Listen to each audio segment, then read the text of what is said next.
Shalom à tous. Alors, voici ici cette nouvelle étude qui a été pour moi une nouvelle révélation. Suite à mon étude titrée Embryon, fœtus, un être humain, j'ai fait une découverte scripturaire et biblique assez extraordinaire et qui va une fois de plus prouver que la Sainte Bible renferme la science infinie d'Élohim. Amen. Alors, ce que je vais évoquer ici, d'autres croyants en Élohim, à notre Seigneur et Sauveur Yahushua, en ont parlé, surtout dans le milieu anglo-saxon. J'en avais donc eu écho, mais j'avais laissé cela de côté jusqu'à ce que je fasse des recherches dans les Saintes Écritures. Et là, quelle découverte! Vous allez voir. Si vous connaissez un minimum les Saintes Écritures, vous avez dû entendre parler du livre de vie, mentionné dans quelques versets bibliques. Je dis quelques versets car ils ne sont pas si nombreux à mentionner ce livre particulier. Alors, tout d'abord, il y a un passage biblique primordial pour bien comprendre quel est ce livre nommé le livre de vie, et nous allons l'étudier avec l'hébreu. Donc, je vais aller donc chercher les textes. Donc voilà, on va lire donc le psaume 139, versets 13 à 16. Donc, versets 13 à 16. Donc, car c'est toi qui as façonné mes reins. Tu m'as pétri dans le sein de ma mère. Voilà. Verset 14. Je te rends grâce de m'avoir si merveilleusement distingué. Tes œuvres sont prodigieuses, mon âme le sait parfaitement. Verset 15. Alors, là, le verset 15, ici, le traducteur a traduit mon être. Hein, mais le mot, ici, ce mot-ci, peut être traduit par méso. Hein, donc méso, ou monos, méso, n'échappèrent point à tes regards quand je fus formé dans le mystère artistement organisé dans les profondeurs de la terre. Ensuite ici, ils ont traduit d'une certaine manière, mais moi je traduis plus littéralement, plus proche de l'hébreu donc, car ici ça commence par mon golem. Mon golem donc c'est mon embryon en fait. Hein. Donc mon embryon, tes yeux le voyaient, et sur ton livre... Alors ici, ils ont traduit « Et sur ton livre se trouvaient inscrits tous les jours qui m'étaient réservés avant qu'un seul fût éclos. » Maintenant, je vais vous montrer la traduction que moi j'ai faite. Donc, dans mon étude écrite, vous voyez, voilà. Alors, mon golem, mon embryon, tes yeux le voyaient, et sur ton livre, eux tous, c'est-à-dire les os et les embryons, étaient écrits, façonnés durant des jours, et pas un seul avec eux. Alors, je tiens à dire que dans ce texte, quand il est écrit « Je te rends grâce de m'avoir si merveilleusement distingué », je l'ai mis entre crochets. Pourquoi? Parce qu'en recherchant dans les textes de Qumran qui ont été retrouvés du psaume, cette phrase n'y est pas, en fait. Elle n'a pas été retrouvée à Qumran. Donc, je l'ai mis entre crochets. Hein. Donc, à Qumran, il a été retrouvé « Tes œuvres sont prodigieuses, mon âme le sait parfaitement ». Et ici, mon être, peut être traduit par méso, n'échappèrent point à tes regards quand je fus formé dans le mystère, artistement organisé dans les profondeurs de la terre. Alors, les profondeurs de la terre, ici, ça fait bien sûr référence à Adam, qui a été créé dans la terre intérieure. Ici, le roi David, revient au tout début à Adam, parce qu'il lui-même vient d'Adam, et nous venons tous d'Adam. Donc, ensuite, il dit, mon golem, hein, parce que ça commence par le mot golem ici. Alors mon golem, c'est le mot embryon hein, ou masse informe. Voilà, aujourd'hui on parle d'embryon. Hein. Mon embryon, tes yeux le voyaient, et sur ton livre, eux tous, alors eux tous, c'est selon moi les os et l'embryon étaient écrits, façonnés durant des jours. Et alors cette phrase ici, et pas un seul avec eux, aussi ne se trouve pas dans les textes bibliques de Qumran, du psaume, qui ont été retrouvés à Qumran. Donc, voilà, je l'ai mis entre crochets. Donc, alors, notons la différence du verset 16 avec la traduction commune, comme celle du rabbinat, qui dit « Tes yeux me voyaient quand j'étais une masse informe, et sur ton livre se trouvaient inscrits tous les jours qui m'étaient réservés avant qu'un seul fût éclos. » Alors, selon leur traduction, c'est tous les jours qui étaient inscrits sur le livre. Mais... En fait, vous allez voir, ce qui m'a conduit à traduire différemment le texte hébreu est lorsque j'ai lu la traduction de la King James, qui a traduit ainsi. Alors ici, vous l'avez en anglais, le verset de la King James. Voilà. Et voici sa traduction en français. Donc, tes yeux ont vu ma substance encore imparfaite et dans ton livre ont été écrits tous mes membres qui ont été façonnés en permanence alors qu'il n'y en avait pas encore. Voici la traduction de la King James. Quand j'ai vu que ce qui était inscrit dans le livre étaient les membres, et pas les jours donc, tout s'est confirmé dans mon esprit à propos de l'ADN. Et je vais expliquer en détail pourquoi ce lien avec l'ADN. Je suis alors retournée au texte hébreu pour comprendre pourquoi le traducteur de la King James avait mis membres. Alors voici le verset ici en hébreu. Hein? Donc ce verset dit littéralement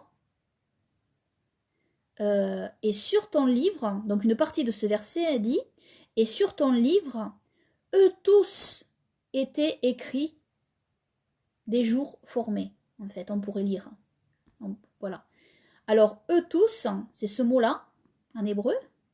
Alors la question est, que sont les eux tous en fait?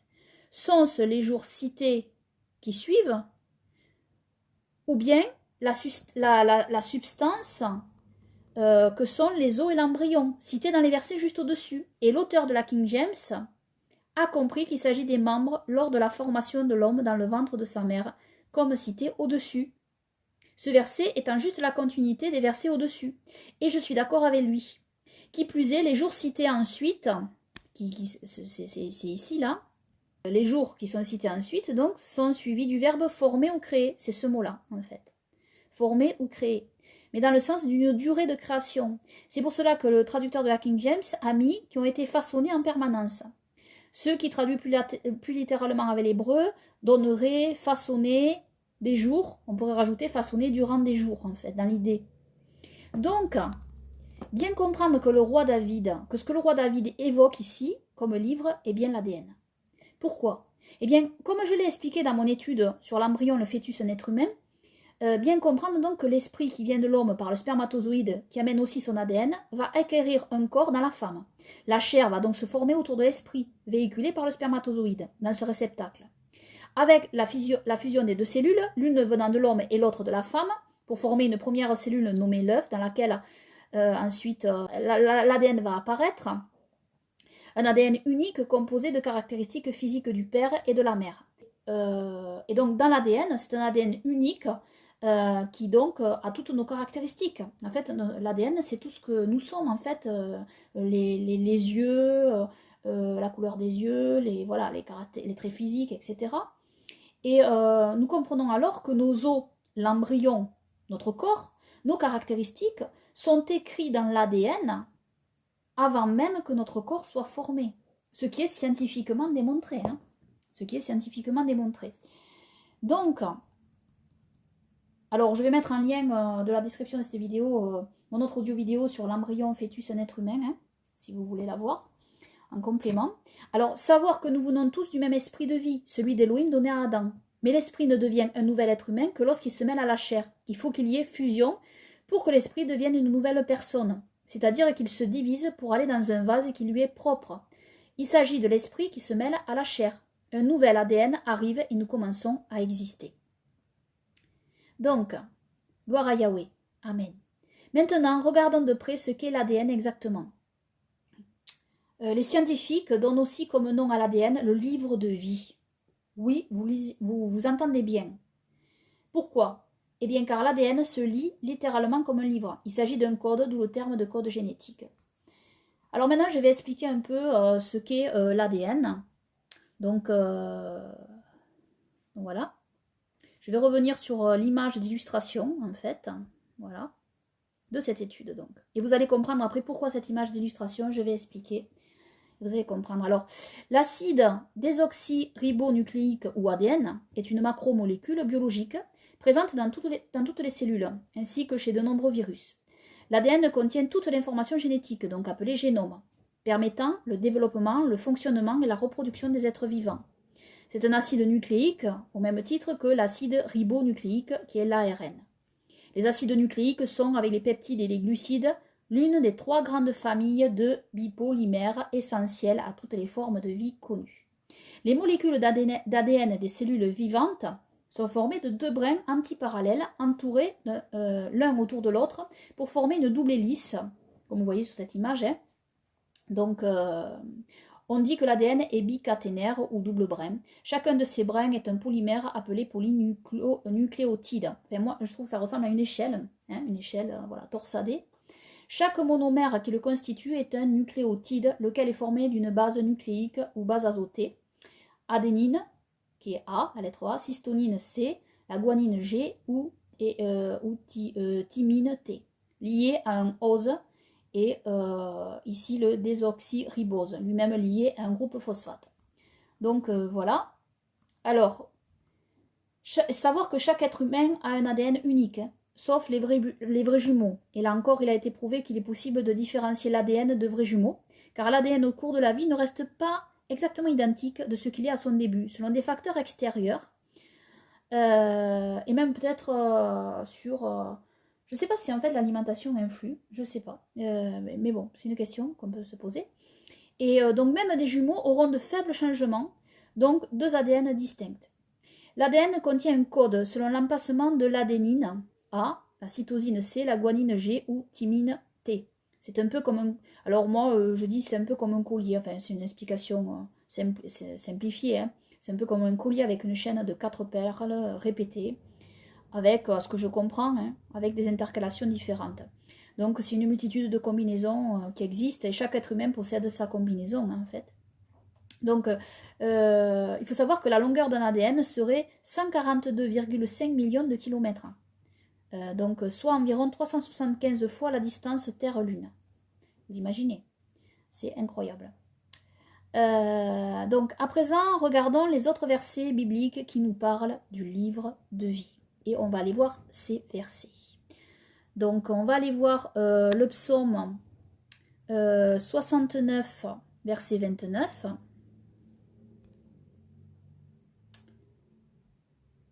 Voilà. Alors là, c'est le roi David qui parle.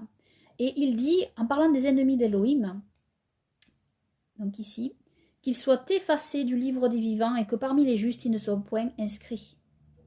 Voilà. Alors là, on voit que, en fait, tous les êtres humains, en réalité, tous les fils et filles d'Adam sont inscrits dans le livre des vivants, dans ce livre des vivants, dans ce livre de vie aussi, hein, traduit ainsi. Donc, nous avons Exode chapitre 32, versets 31 à 33. Quand Moïse parle à Yahweh, Moïse retourna vers Yahweh et dit « Hélas, ce peuple est coupable d'un grand péché, ils se sont fait un Elohim d'or. Et pourtant, si tu voulais pardonner à leurs fautes, sinon efface-moi du livre que tu as écrit. » Yahweh répondit à Moïse « Celui qui a prévariqué envers moi, c'est lui que j'effacerai de mon livre. » Donc, voilà, Amen. Donc voilà. On voit très bien que tous les êtres humains sont inscrits dans le livre de vie. Ça, c'est important à comprendre. Vous allez voir après. Alors, bien comprendre donc que dans les Saintes Écritures, tous les êtres humains donc, sont écrits dans le livre des vivants, dans le livre de vie. Car tous ont l'ADN, le livre de vie. Le livre donné par Elohim à Adam. Mais les Saintes Écritures nous disent que seuls les justes resteront écrits dans ce livre, donc garderont l'ADN intact. Et oui. Alors, les injustes seront en effet effacés du livre des vivants. Qu'est-ce que cela signifie en fait?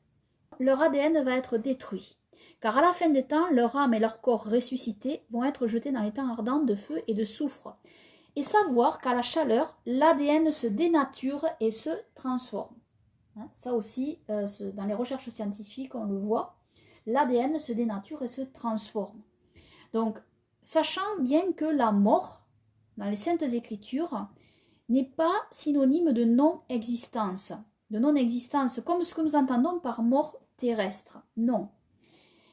Et je vous invite à regarder ma vidéo, en fait, sur l'enfer, le Sheol, en fait, sur le fait que notre Seigneur et Sauveur Yahushua ouvre et personne ne fermera, il ferme et personne n'ouvrira. Cette étude est importante pour, voilà, pour comprendre plusieurs points. Et donc voilà. Donc, et aussi, vous pouvez aller voir le refuge secret et la terre intérieure et la terre d'Éden, où je parle aussi de l'emplacement aussi du Sheol plus profond, en fait, dans les profondeurs. parce que le Sheol se trouve dans la terre intérieure, mais plus profond, et le jardin d'Éden se trouve au-dessus, en fait, moins profond, beaucoup moins profond, mais dans la terre intérieure aussi. Donc, en fait, donc la mort, il faut savoir, ouais, ce n'est pas synonyme de non-existence, car dans les Saintes Écritures, les morts continuent d'exister, mais ils sont nommés morts, car ils sont loin de la sainte présence d'Élohim et de notre Seigneur Sauveur Yahushua, qui est la vie éternelle. Les âmes des morts sont dans le Sheol, la prison, dans l'abîme de la terre, en attente du jugement et de la résurrection de leur corps et du jugement dernier. Quant aux âmes des vivants, alors je les appelle les vivants, bien que sur terre ils soient morts, d'accord ?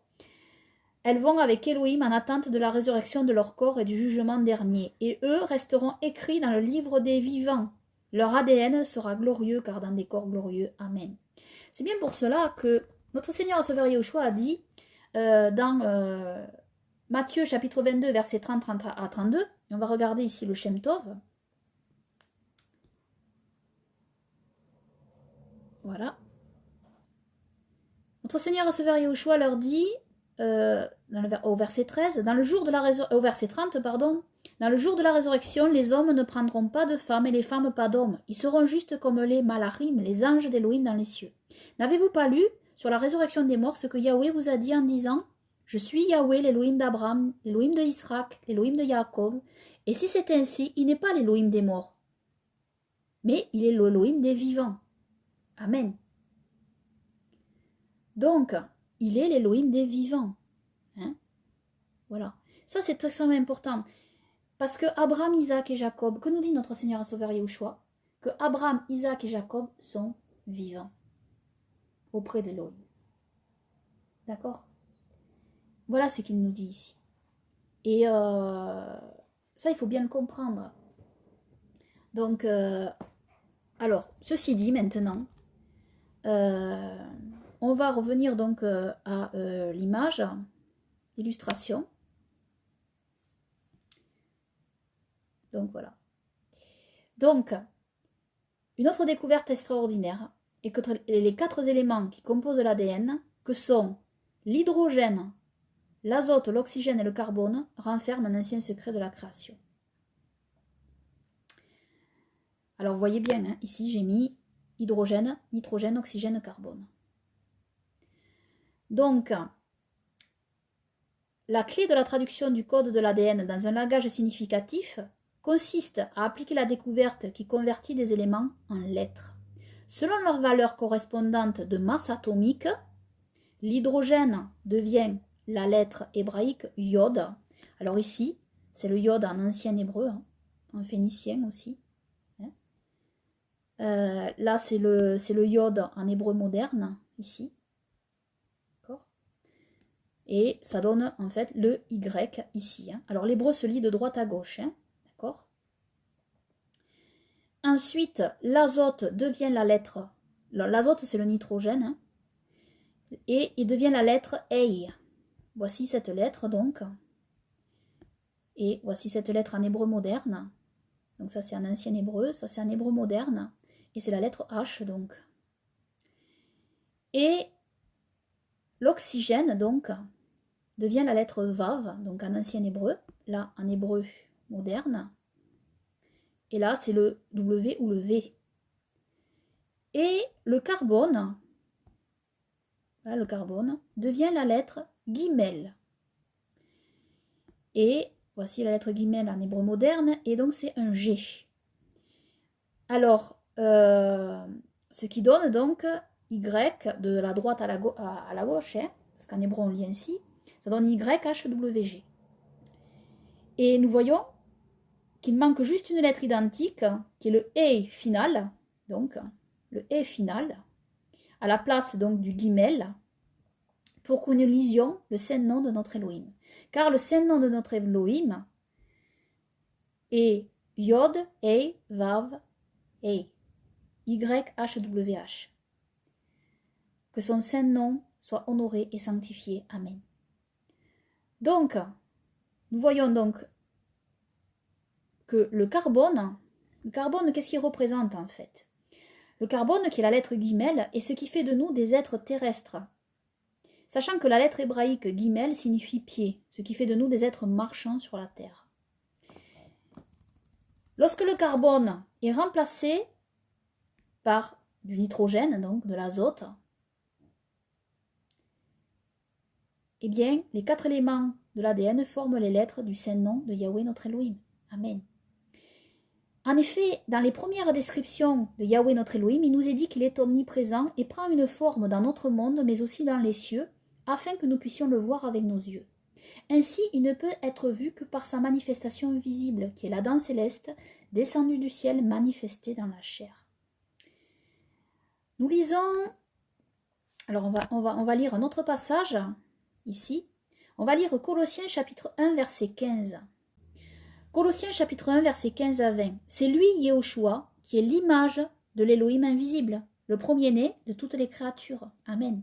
Car c'est en lui qu'ont été créées toutes choses dans les cieux et sur la terre, les visibles et les invisibles, soit les trônes, soit les dominations, soit les principautés, soit les puissances. Tout a été créé par lui et pour lui. Il est avant toute chose et toute chose subsiste par lui. Et c'est lui qui est la tête du corps de l'assemblée. Il est le commencement, le premier-né d'entre les morts, afin qu'il tienne le premier rang en toutes choses. Amen. Car il a plu à Elohim de faire habiter toute plénitude en lui, et de réconcilier par lui toutes choses avec soi, ayant donné la paix par le sang de sa croix, tant aux choses qui sont sur la terre qu'à celles qui sont dans les cieux. Amen. Donc, regardez bien, c'est Yehoshua qui est l'image de l'Elohim invisible.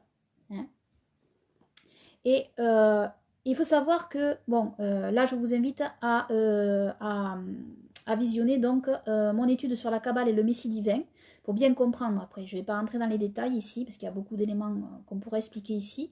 Mais regardez donc cette audio vidéo pour bien comprendre d'autres choses. Hein. Sur la danse céleste, notamment, qui est Yahweh notre Elohim, mais qui est la manifestation visible de Yahweh notre Elohim. Et Yeshua est Yahweh notre Elohim, en fait. Et puis il est venu dans le corps, il s'est manifesté en chair. Donc, il est devenu un corps d'homme. Donc, bien voir tout cela, hein, pour bien comprendre. Et alors, nous savons donc que... attendez, je vais revenir voilà, sur l'image. Nous savons que la forme non physique de la présence de Yahweh est le souffle saint de Yahweh. De plus, les premiers chapitres de la Genèse rapportent que c'est sous une forme non physique que Yahweh notre Elohim, le Créateur, était présent pendant la création. Dans Genèse 1-2, c'était donc l'esprit de Yahweh qui a d'abord traversé la surface de la terre. Donc en substituant des éléments modernes aux lettres anciennes, il est clair que nous partageons les 3 premières lettres avec 75% du nom de Yahweh notre Créateur.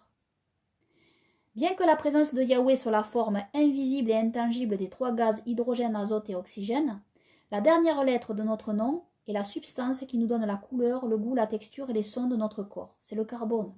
La lettre, le carbone, qui nous distingue de Yahweh, est également l'élément qui nous rend charnel dans notre monde. Alors, maintenant, voir aussi les autres versets que je vais citer dans Apocalypse chapitre 3, verset 5, qui parle du livre de vie. Donc, on va regarder ces passages. Attendez, que je cherche donc les passages. C'est Apocalypse chapitre 3, verset 5. Donc voilà. C'est notre Seigneur et Sauveur Yehoshua qui parle. Celui qui vaincra sera vêtu de vêtements blancs, et je n'effacerai point son nom du livre de vie, et je confesserai son nom devant mon Père et devant ses anges. Amen. Nous voyons donc que tous les hommes et femmes sont écrits dans le livre de vie, mais que certains seront effacés. C'est bien ce que j'ai dit au début. Hein. Notez bien cela. Car notre Seigneur et Sauveur Yehoshua dit « Je n'effacerai point son nom du livre de vie ». Donc tous sont inscrits. Pour être effacé, il faut être inscrit d'abord. Et bien sûr, tous sont inscrits par l'ADN. Nous avons tous l'ADN d'Adam. Donc, l'ADN humain, donc. Hein, avec des caractéristiques propres qui différencient chaque être humain, des petites caractéristiques. Mais c'est le même ADN, en fait. Hein, c'est l'ADN de l'homme.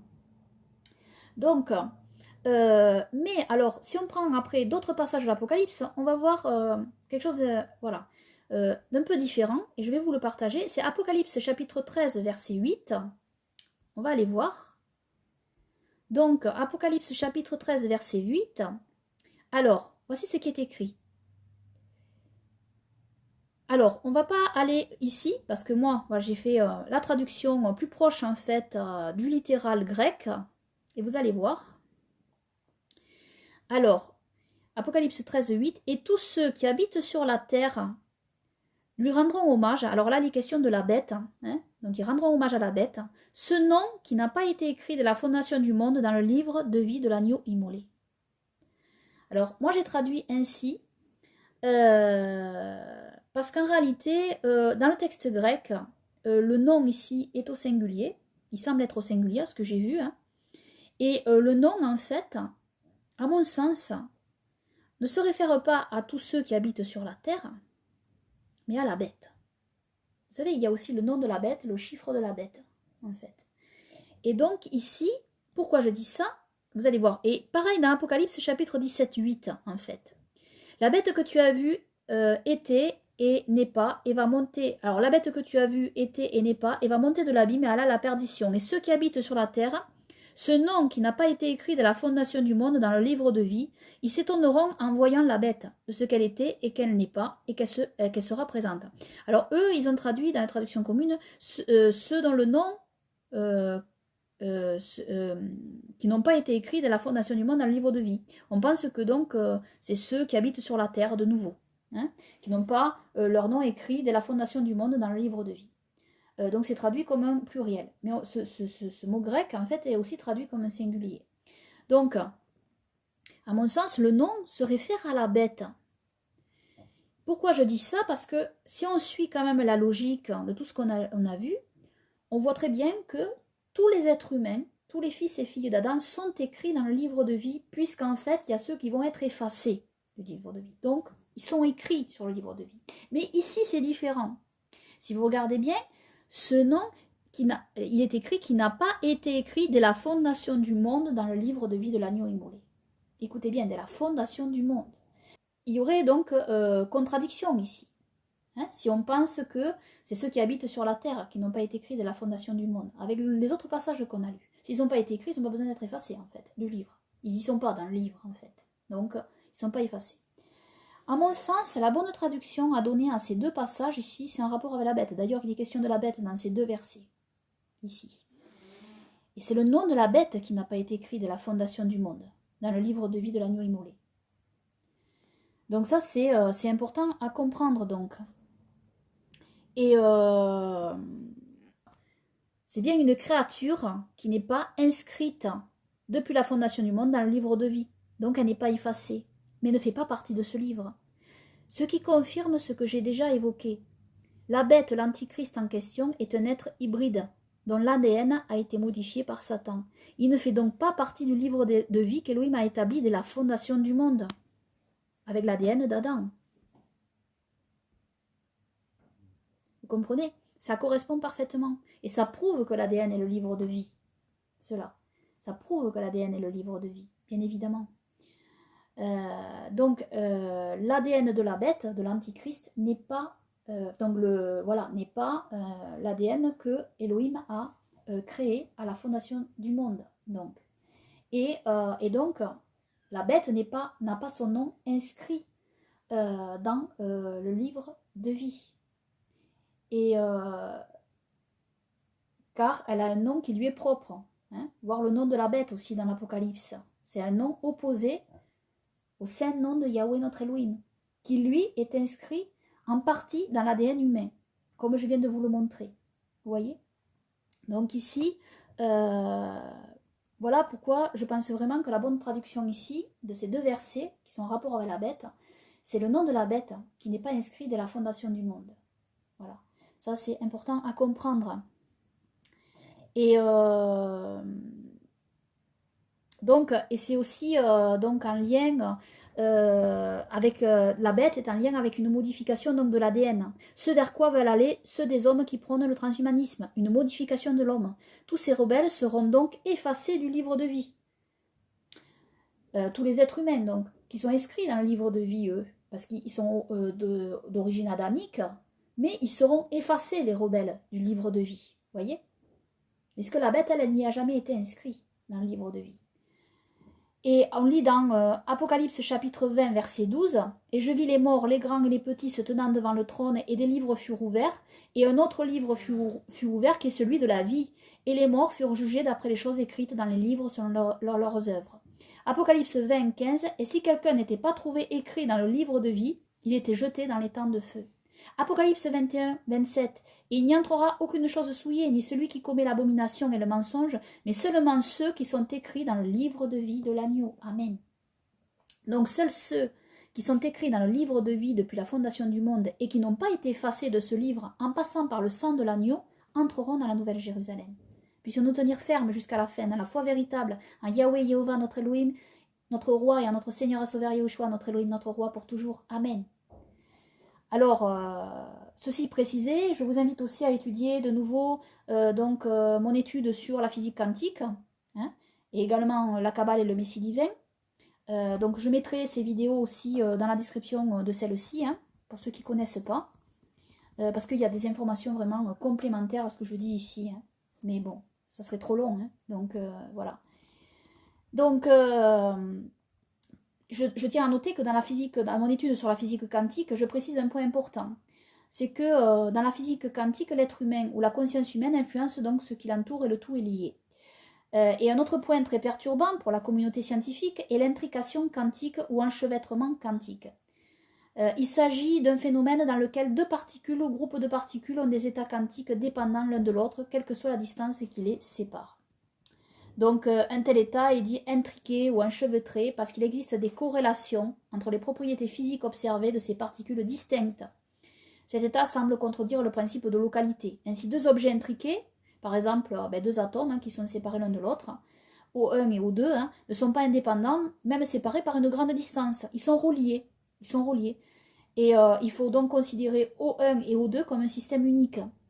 Et la bonne Kabbale ainsi que toutes les saintes écritures nous enseignent que tout est érad, un, uni. Nous savons que c'est notre Seigneur et Sauveur Yahushua qui unifie toutes choses, celles d'en haut et les choses d'en bas. Éphésiens chapitre 1 versets 9 à 10. Nous ayant fait connaître le mystère de sa volonté selon le dessein bienveillant qu'il avait auparavant résolu en lui-même et qu'il devait réaliser à l'accomplissement des temps, à savoir de réunir toutes choses en Mashiach, tant ce qui est dans les cieux que ce qui est sur la terre. Amen. Donc afin que nous soyons érad, Yahushua uni au Père, et lui en nous et nous en lui. Amen. Dans Jean chapitre 17 versets 20 à 21, notre Seigneur et Sauveur Yahushua dit « Or je ne prie pas seulement pour eux, mais aussi pour ceux qui croiront en moi par leur parole, afin que tous soient un, comme toi, ô Père, tu es en moi et moi en toi, afin qu'ils soient aussi un en nous, pour que le monde croie que c'est toi qui m'as envoyé. Amen. » Nous sommes faits d'atomes et de particules, et l'univers aussi est fait d'atomes et de particules. Et dans chaque cellule, donc, notre corps, il y a l'ADN. Donc, et l'intrication quantique démontre le fait que l'union spirituelle décrite dans la parole d'Elohim n'est pas une chose abstraite, mais bien réelle. Et cela est prouvé par la physique quantique. Donc, et la physique quantique a donc découvert que l'univers est donc intrinsèquement lié à la présence d'un observateur sans lequel l'univers ne peut exister. Revoir mon étude donc là-dessus.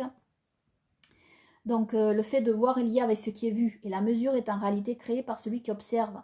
Et qui a été le premier observateur? Il nous suffit de relire la Torah de la Genèse. Et Elohim vit que la lumière était bonne. Voilà. Amen. Alors, ce qui est décrit comme atome peut aussi se traduire par énergie, et cette énergie provient du souffle saint d'Elohim qui maintient tout l'univers, car tout provient de lui. Amen. Et ce que la physique quantique nous dit est que l'univers donc a été créé pour l'homme qui observe et que sans un observateur, rien n'existerait. Donc, aussi, bien comprendre qu'être écrit dans le livre de vie de l'agneau, c'est être uni à son ADN par son souffle divin. C'est être uni à l'ADN de notre Seigneur et Sauveur Yahushua, au livre de vie de notre Seigneur et Sauveur Yahushua.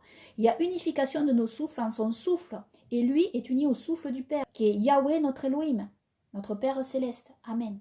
L'apôtre Paul dira, Philippiens chapitre 2, versets 6 à 11, « Lequel Yahushua Mashiach, étant en forme d'Elohim, n'a point regardé comme une proie à saisir d'être égal à Elohim, mais il s'est dépouillé lui-même, ayant pris la forme de serviteur, devenant semblable aux hommes. Et revêtu de la figure d'homme, il s'est abaissé lui-même, en se rendant obéissant jusqu'à la mort, même jusqu'à la mort de la croix. C'est pourquoi aussi Elohim l'a souverainement élevé, et lui a donné le nom qui est au-dessus de tout nom, afin qu'au nom de Yahushua, tout ce qui est dans les cieux et sur la terre et sous la terre fléchisse le genou, et que toute langue confesse que Yahushua Mashiach est Yahweh, à la gloire d'Elohim le Père. Amen. Donc, moi je traduis, afin que toute langue confesse que Yahushua Mashiach est Yahweh, à la gloire d'Elohim le Père. Le mot c'est Kurios, Seigneur donc, et Kurios est utilisé très souvent pour traduire le saint nom de Yahweh notre Elohim. Et donc nous savons que le nom qui est au-dessus de tout nom est le saint nom de Yahweh notre Elohim, comme le dit l'apôtre Paul. Amen. Que son saint nom soit honoré et sanctifié. Amen. L'ADN de notre Seigneur Sauveur Yahushua n'a pas été entaché par le péché. Amen. Revoir mon étude sur l'embryon et le fœtus, un être humain. Donc voilà ce que je pouvais vous partager sur cette étude, sur cette découverte, que je trouve assez extraordinaire à connaître. Hein, et donc voilà, qui correspond aussi avec ce que j'ai expliqué ailleurs. Donc voilà, que toute la gloire, les honneurs, les louanges, les remerciements et l'adoration reviennent seulement à Yahweh, Yehovah, notre Elohim, notre roi, et à notre Seigneur et Sauveur Yahushua, notre Elohim, notre roi, pour toujours, et que son règne glorieux vienne et que nous demeurions dans la sanctification et dans sa paix parfaite et sa sécurité parfaite. Amen. Amen.